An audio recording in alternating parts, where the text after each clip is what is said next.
मित्रों, 13 अप्रैल आने को है। इस दिन भारत के स्वाधीनता संग्राम में हुए सबसे बड़े नरसंहार को 101 वर्ष पूरे हो जाएंगे।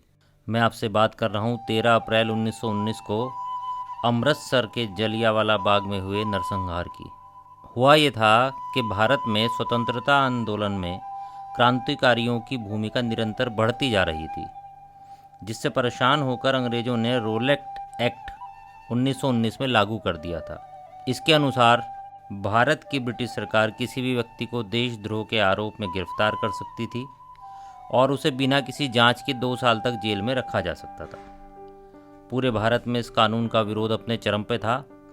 पंजाब के अमृतसर में जलियांवाला बाग में भी 13 अप्रैल सन 1919 को इसके विरोध में एक शांतिपूर्ण सभा का आयोजन किया गया।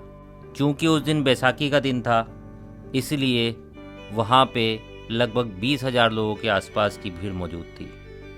शांतिपूर्वक सभा चल रही थी।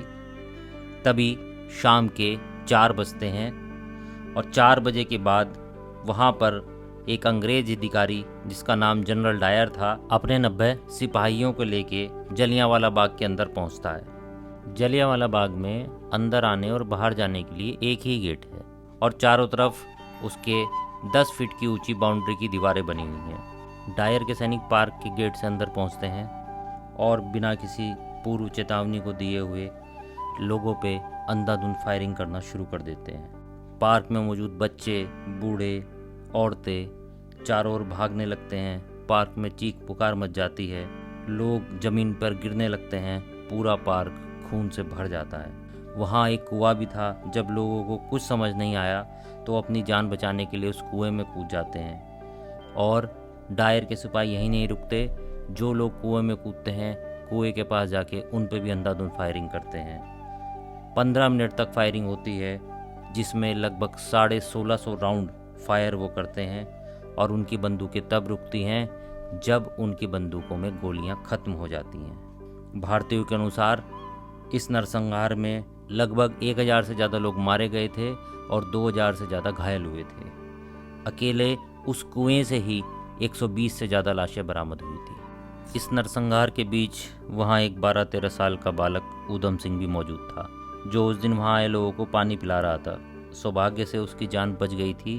नरसंहार के आरोपी जनरल डायर को अंग्रेज सरकार ने कार्रवाई का एक छोटा सा नाटक करके कोई विशेष सजा नहीं दी, बल्कि सम्मान स्वरूप उसे लंदन भेज दिया गया और लंदन में उसका बहुत सम्मान किया गया और उसे भारी भरकम राशि सरकार की ओर से इनाम के रूप में दी गई। लेकिन ऊधम सिंह ने उसी दिन अपने मन में ठान लिया था, चाहे कुछ भी हो, वो डायर की हत्या करके इस जलियांवाला बाग हत्याकांड का बदला उससे जरूर लेगा। ऊधम सिंह गरीब परिवार से थे और लंदन जाने के लिए बहुत सारे पैसों की ज़रूरत थी। उन्होंने कारपेंट्री का, बढ़ई का काम किया और मजदूरी करके पैसे इकट्ठा किए और भारत में लगभग 15 साल उन्हें लगे।